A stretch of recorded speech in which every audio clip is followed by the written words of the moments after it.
பிரியமானவர்களே, இயேசு கிறிஸ்துவின் நாமத்தில் நான் உங்களை வாழ்த்துகிறேன். எப்படி இருக்கிறீங்க? நல்லா இருக்கிறீங்களா? ஒவ்வொரு நாள் காலையிலையும் ஆண்டவர் உங்களோட பேசி உங்களை சந்தோஷப்படுத்திக்கிட்டே இருக்கிறார்ல.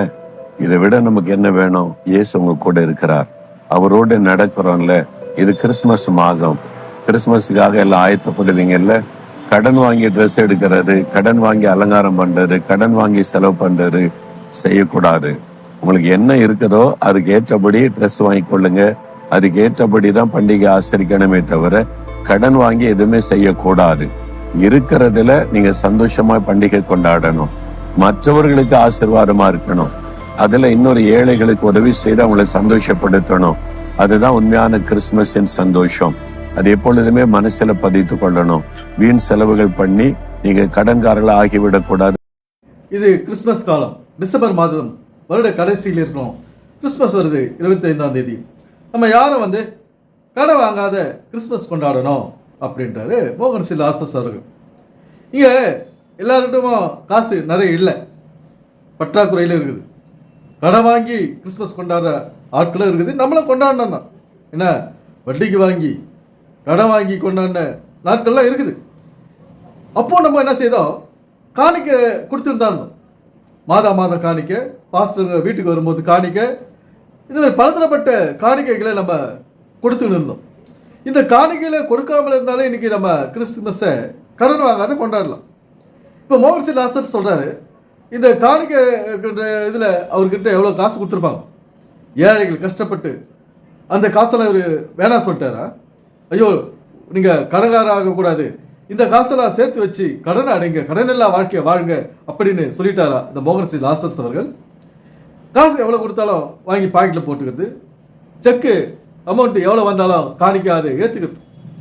யார் கொடுத்தாங்க, எப்போ கொடுத்தாங்க, ஏதா கொடுத்தாங்க, அவருடைய நிலைமை என்ன, காணிக்கை கொடுத்தவருடைய நிலைமை என்ன, சொந்த வீட்டில் இருக்காங்களா, கடன் இல்லாத இருக்காங்களா, அப்படி அதை பற்றில கவலை கிடையாது.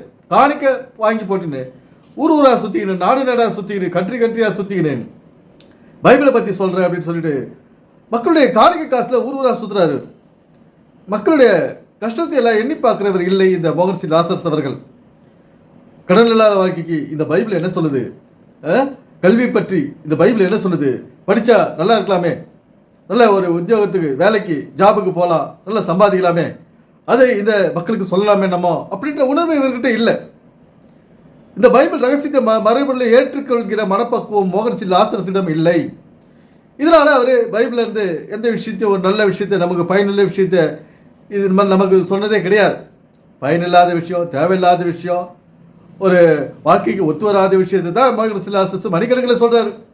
காலையில் வந்துடுறாரு, ஒரு பைபிள் எடுத்துனே பாக் வித் ஜீசஸ் சொல்லிட்டு இந்த மாதிரி அவங்கவுங்க பங்குக்கு யூடியூப்பில் மக்களுக்கு நான் பைபிளுக்கு புதிய விளக்கத்தை கொடுக்குறேன், ஒவ்வொரு நாளும் ஒவ்வொரு தகவலை கொடுக்குறேன், வசனத்துக்கு விளக்கம் சொல்லிக்கினே வந்துடுறாங்க. நம்முடைய வாழ்வாதாரத்தை உயர்த்தக்கூடிய ஒரு விஷயத்தையும் உங்கள் வேதத்திலேருந்து சொல்கிறது கிடையாது. ஒரு கடனில்லா வாழ்க்கைக்கு வழி சொல்கிறது கிடையாது. குடும்ப பிரச்சனை இல்லாத வாழ்க்கைக்கு வழி சொல்கிறது கிடையாது. ஓடியா கடனை காசு கொடுன்னா அப்புறம் கடனை தான் நம்ம வாழ்க்கையில் ஓடிக்குது. இவங்களுக்கு கொடுத்த காணிக்கையை நம்ம சேர்த்து வச்சாவே இன்றைக்கி நம்ம கோடீஸ்வரன், கடனெல்லாம் வாழ்க்கையை வாழலாம். காலகாலமாக எத்தனை நம்ம தாத்தா காட்டிலேருந்து நம்ம சந்ததியிலேருந்து எடுத்துங்க எவ்வளோ காணிக்கை கொடுத்துருப்பாங்க. அந்த காணிக்கையெல்லாம் கிறிஸ்தவர்கள் சேர்த்து வச்சுருந்தாவே இன்றைக்கி எத்தனையோ கோடிகளை நம்ம சுகமாக வாழலாம். பிரச்சனை இல்லாத, வியாதி இல்லாத, வறுமை இல்லாத, நம்ம பற்றாக்குறை இல்லாத வாழ்க்கையை வாழலாம். இந்த காணிக்கை காசை சேர்த்து வச்சுருந்தாலே. இந்த பைபிளில் காணிக்கை காசை கொடுங்க அப்படின்னு சொல்கிறது கிடையாது.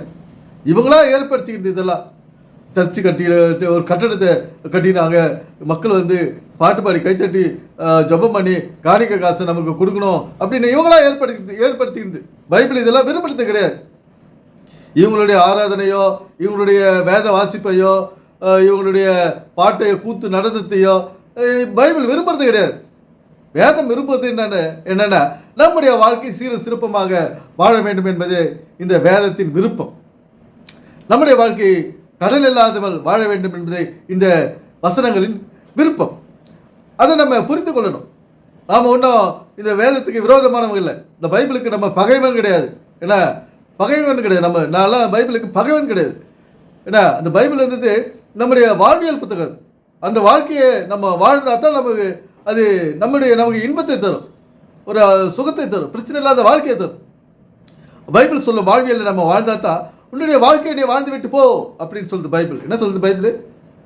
அன்றாட கடமையில சரியாக செய்யி, உன்னுடைய சரீரத்தை ஆரோக்கியமாக வச்சுக்கோ, அங்கங்கே ஓடி உன்னுடைய சக்தி எழுந்துடாத, சக்தியை சேமித்து வச்சுக்கோ. ஞாயிற்றுக்கிழமை ஒரு நாள் அரசாங்கம் லீவ் விடுது, அன்னைக்கு போயிட்டு நீ பாட்டு பாடி கை தட்டிட்டு தூக்கத்தை விட்டுட்டு அங்கே போய் உட்காந்துட்டு பாஸ்டர்கிட்ட மண்டிக்கிட்டு இருக்காத. இதைத்தான் சொல்லுது பைபிள்.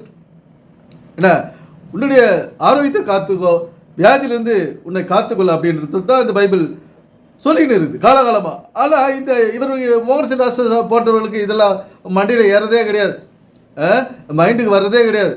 பாட்டு பாடினா, ஜெபம் பண்ணா, ஒரு கட்டடத்தை கட்டினா மக்கள் அங்கே வந்து கூடணும், இதே தான் அவர் வலியுறுத்துறது, மக்களை பயமுறுத்துறது. பைபிளை வச்சு மக்களை பயமுறுத்தி கொண்டிருக்கிறார் மோகன் லாசஸ் அவர்கள். வேற ஒரு வேலையும் இவர் செய்யவே இல்லை. நீங்கள் ஏதோ புது வேலையை செஞ்சுறாரு நீங்கள் நினைக்கிறீங்க. நம்முடைய வாழ்க்கையை வீணடிக்கும் வேலையை தான் இந்த மோகன் லாசஸ் அவர்கள் செய்து கொண்டிருக்கிறார். நண்பர்களே, இந்த வேதமானது நம்முடைய வாழ்க்கையை சரியாக வாழ வேண்டும் என்பது இந்த இறை நோக்கம், இயேசுவின் நோக்கமே அதான். அதுக்கு தான் வந்து மனிதனாக பிறக்கிறார். கிறிஸ்மஸ் டைமில் இந்த உலகத்தில் மனிதனாக வந்து பிறந்து மனிதனாக வாழ்ந்து பாட அனுபவித்து எல்லாத்தையும் நமக்கு வாழ்ந்து காட்டி போய் சென்றவர் இயேசு கிறிஸ்து. ஒரு வாழ்வியலை வாழ்ந்து காட்டி விட்டு நம்ம வாழ வேண்டிய வாழ்க்கையை அவரும் வாழ்ந்து விட்டு சென்றவர் இயேசு கிறிஸ்து. அதுதான் நம்ம நினைக்கணும். ஒரு கடமைக்கு கிறிஸ்மஸ் கொண்டாடிட்டு போய்கின்னு வந்துக்கிட்டு புது சட்டை போட்டுன்னு அப்புறம் வீட்டில் வந்து சட்டை போட்டுன்னு இருக்கிறது கிடையாது.